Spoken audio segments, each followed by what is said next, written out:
is going on, guys? The Inside the Booth podcast, and today we're talking about the New York Yankees, and is this team going to potentially miss the playoffs? We got it all here, but before I talk about the New York Yankees, don't forget to hit the like button, subscribe to the channel, and we are on the road to 400 subscribers. Of course, we talk about the Rangers, Yankees, and Giants primarily. Sometimes we do some in-the-league type content, but today we're talking about the New York Yankees, and what is going on with this team, man? They have yet to win post-deadline. They got swept by the Marlins. They got beat up by the Texas Rangers. Will he also play today? Carlos Rodon getting the ball today against Jack Leiter. I just don't know really what this team is right now. I mean, post-deadline, I really like their deadline, in my opinion. You know, they got Duvall, Bednar, Bird, who unfortunately has been optioned to AAA. And, I mean, the Ryan McMahon move, you know, primarily he was a defense-first player. And, you know, he wasn't going to give you a ton of home runs like a Suarez.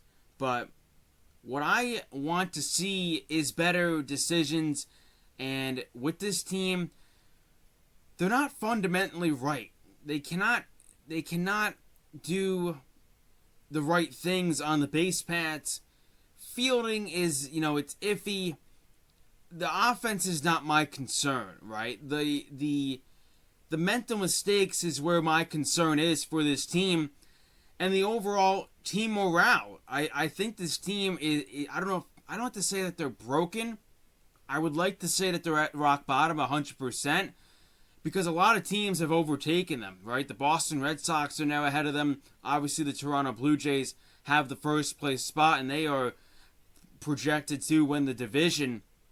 And what a crazy event. I mean, on May 28th of this season, the Yankees had a 7-game lead of the AL East. And you would think, all right, the Yankees are in the driver's seat.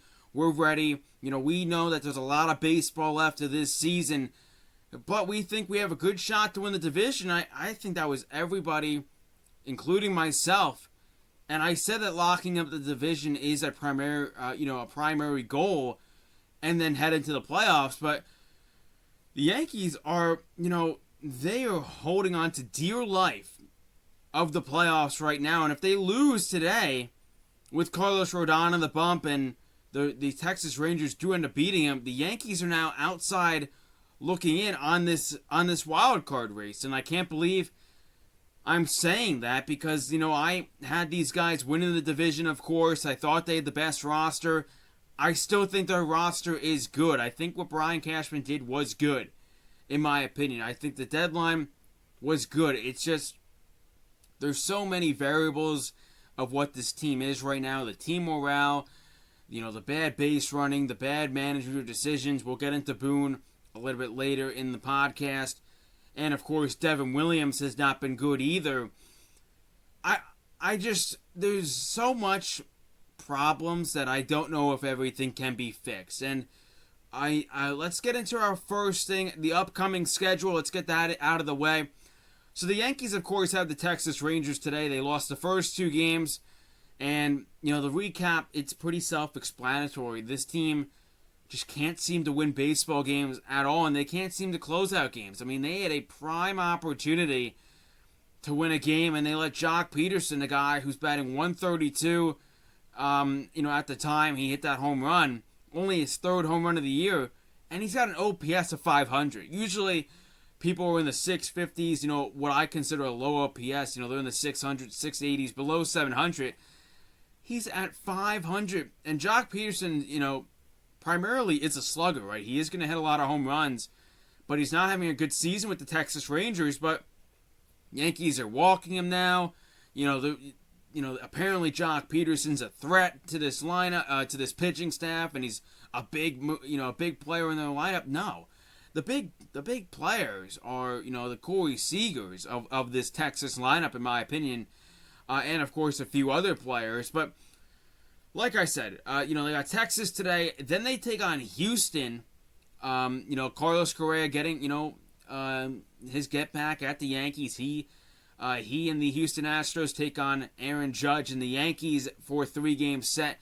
They take on Minnesota, who sold off a ton of pieces. They sold off Correa, Duran, Griffin Jacks, a ton of players. So, I mean, if the Yankees can't get it done against Minnesota, there's just nothing, nothing left. If they lose the series to Minnesota, I don't really know. But, they got St. Louis in a 3-game set, Tampa Bay in a 2-game set, and then Boston in a 2-game set. This season, the Yankees are 1-5 against Boston this year, and I just don't understand how bad this team is against the AL East. A record of 14-19 against the AL East, struggling at all costs. I mean, I don't think the Yankees are a third-place team. I don't, but then again, I look at it and I'm like, the way that they play and the fundamentals and all that, I can't say I'm shocked that they're a third-place team this year. I'm shocked that they blew a 7-game lead of the division. I'll tell you that, though. I mean, that is just mind-blowing. That to blow a 7-game lead, you have to go on a insane stretch of bad baseball, and that's what happened. I mean, a bad June, bad July. August has not been good so far. I get it's early August, but you got to realize, these are the big-time months, June, July, August, where you need wins bad, and you want to make sure that you're in a comfortable spot, heading into the postseason, that, hey, if you do go on a bad stretch, you look back at those other months and you say, hey, you know what? We won a lot of games in those months that we, were able to take off, not purposely, but, we lost games, but it evens out, right? Because you win big games in June, July, August, and if you go on a bad stretch, you make the playoffs still comfortably. You don't want to be, scratching wins and, every game is a must-win, of course, now for the Yankees. So, Will Warren is the only pitcher who got a win against the Boston Red Sox, and the Yankees are 4-3 this year against Tampa Bay. So, you got to think that, you got to hope you are able to get your bounce back against Boston. Later in the year, they'll have against a series against Baltimore, who they should definitely be able to take care of. But this Yankee team allows bad teams to beat up on them. I mean, the Miami Marlins, say what you want about their stretch of 30-15, and, that big stretch they have. The Yankees are a better team. But the problem is that they're a better team on paper. The Marlins, they scratched hits after hits, and they were able to get to the Yankees high in relievers. And obviously that was a bad series for the Yankees trade deadline acquisitions with Bednar. He allowed runs for the first time since May. Camilo Duvall had a rough outing. Jake Bird allows a grand slam to Kyle Stowers, and then Jake Bird is not even on the team right now. He's on, he's in AAA. Hopefully he's back. I mean, hopefully they're using this AAA assignment as, hey, let's get Bird more innings in AAA and hope he can figure out something in AAA, and then we can call him back up. I did say when we did acquire him, he was going to be a project. With the bad July he had and all of that, he was going to be a project, and hopefully Matt Blake was able to fix him. I don't think he had enough time really to work with Jake Bird.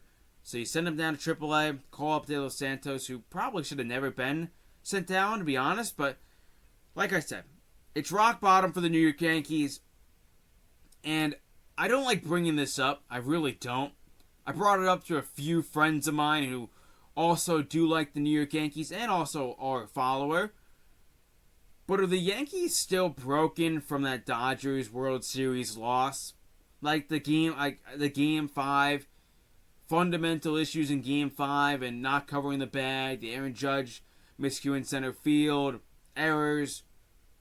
Is that still holding the locker room morale and, taking them down? But I don't know, because, at the start, they had a good start, right? 7-game lead, and then they blew it. So I feel like you got to get over that type of stuff eventually. Yeah, you lose a World Series.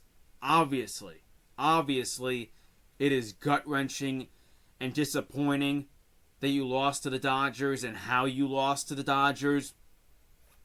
But I hope that's not still wearing this squad down. Do I think it is? Not necessarily. But, I mean, the Dodgers exposed the Yankees of fundamental issues. And it's drawing back this season that the Yankees can't play fundamental baseball. And I'm not saying, this team is not bad, and I know I've said it a few times so far in this episode, that I think they do have the personnel to get it done. I really do. Now, I think the starters, the starting rotation, I wish they could have added a starter, of course, but I still do like Fried as my ace. I know he kind of got beat up in that Texas series, and maybe he hasn't been the Max Fried that we saw in the start of the season, but I still think Max Fried is your ace this year, and he still has been good. Carlos Rodon, like I said, he gets the ball today. He's been, I think he has been good. He's, he still has that home run issue, and sometimes he does fall into walk trouble. He'll give you a bunch of strikeouts though. Will Warren, I still think, he is a young pitcher. This is still his first full year. I feel like people don't understand that. Cam Schlittler, another young, upcoming, rising arm who has a very good fastball. Does get into walk trouble, but I do think he is a good piece on the back end. Marcus Stroman, of course, we don't have to ever see him again. Just a total, just bad. Marcus Stroman's bad. But, they'll get Ryan Yarbrough later, when he comes back. But, Luis Gil threw his first outing against the Miami Marlins. Was it great? Not necessarily. But it was his first start back. Now, I feel like a lot of Yankee fans are waiting for this. We are approaching the 12-minute mark of this episode, and I have yet to mention Devin Williams. Now is that time to mention Devin Williams. This guy is terrible. This guy is awful. Total disgrace. I don't understand how you keep throwing him out there. It feels like he doesn't even want to be out there right now. And I don't understand what went wrong. You look at the past 3, 4, before he was a Yankee. Dominant. Give him the ball. He's going to give you the big timeouts and the high leverage outs when you need it. Aaron Boone still keeps knocking on that Devin Williams door. Bring him out. Bring him out. And same old stuff, man. Trying to keep this as PG as possible and keep my temper. But, I don't like to rant. I really don't. But, Devin Williams sucks this year. And, I was a guy that thought, all right, maybe he's just not the closer. Maybe he's just a 8th inning, 7th inning setup guy more. He's just bad this year, man. It's so tough to watch this guy, man. It's a disgrace. Honestly. He doesn't want to be out there, clearly. Non-competitive at-bats. You have a long at-bat with Rowdy Tellez, and then he gets a single, and then you're losing 2-0. Man. It's the non-competitiveness and the not wanting to be out there that really pisses me off, man. That's the stuff that I get pissed off about. But no, let's throw him in back-to-back games in Texas, Boone. Why? Why do we keep making the same flippin' mistakes, man? I don't understand. You saw what happened. He allowed a home run to Jock Peterson. 500 OPS. A 132 batting average. That's terrible. That is terrible. I don't get it. I really don't.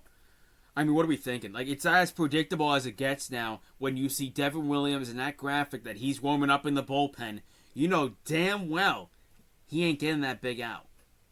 And if he gets 2 outs, quick, strikeout, fly out, whatever the situation is, you know damn well that third out is going to take 30 minutes to get out of it. Because he just does not have it this season. They need to figure something out. And the smart move is putting David Bednar as your high-end guy to get outs, not Devin Williams. Another thing that I haven't really touched on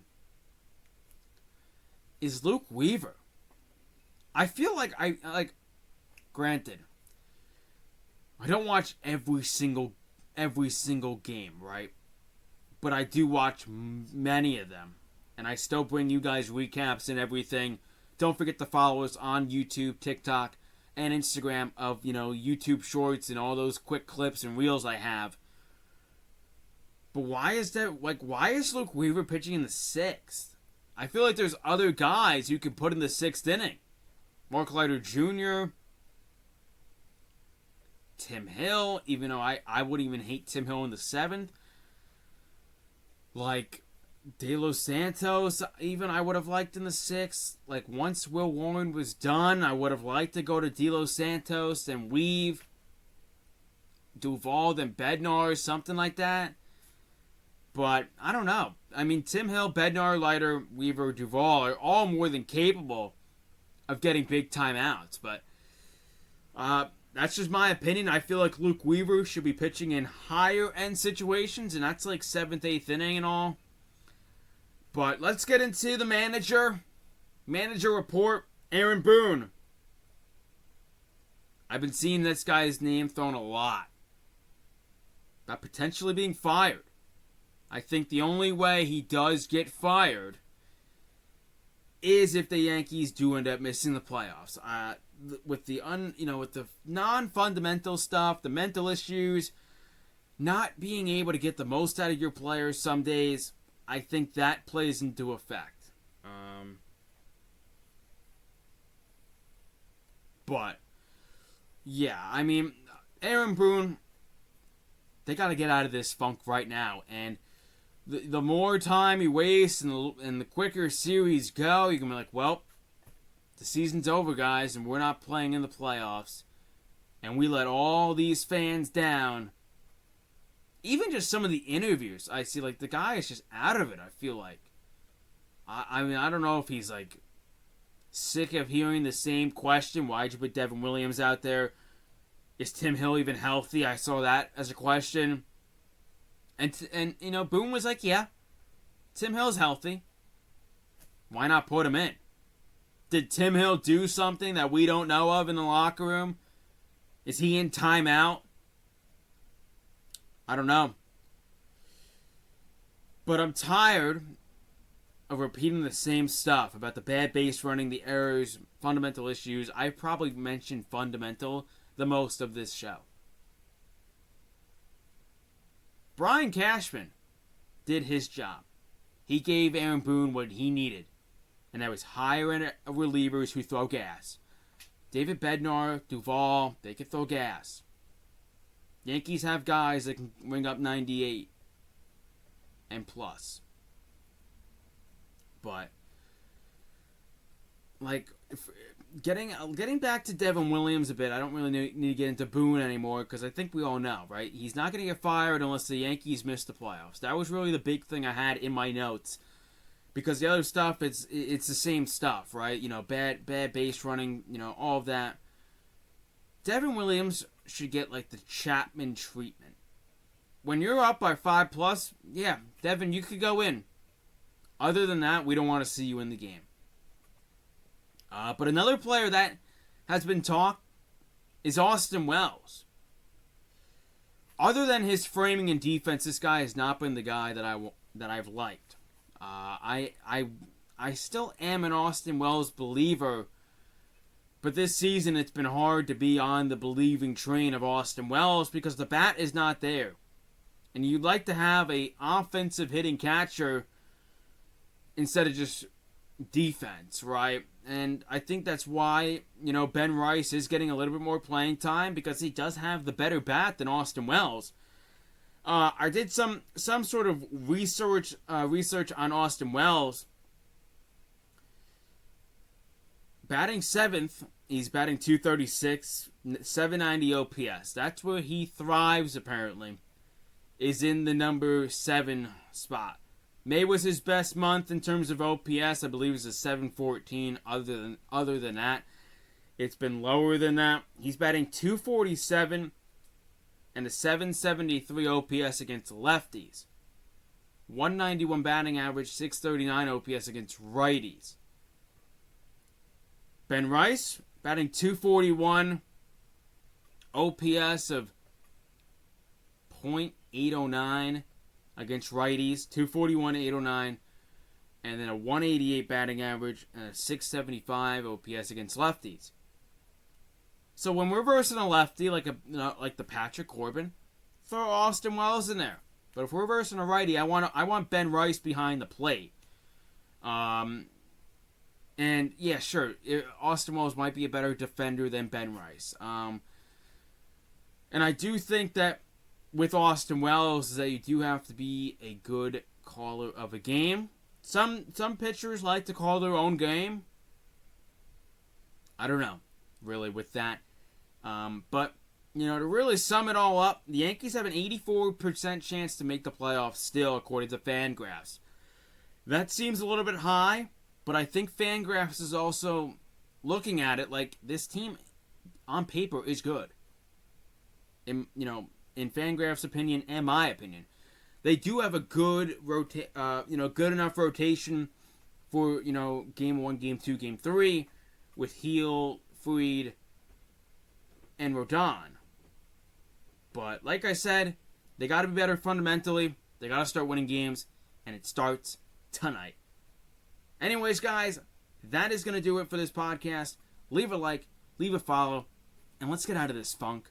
Go Yanks, baby. Peace.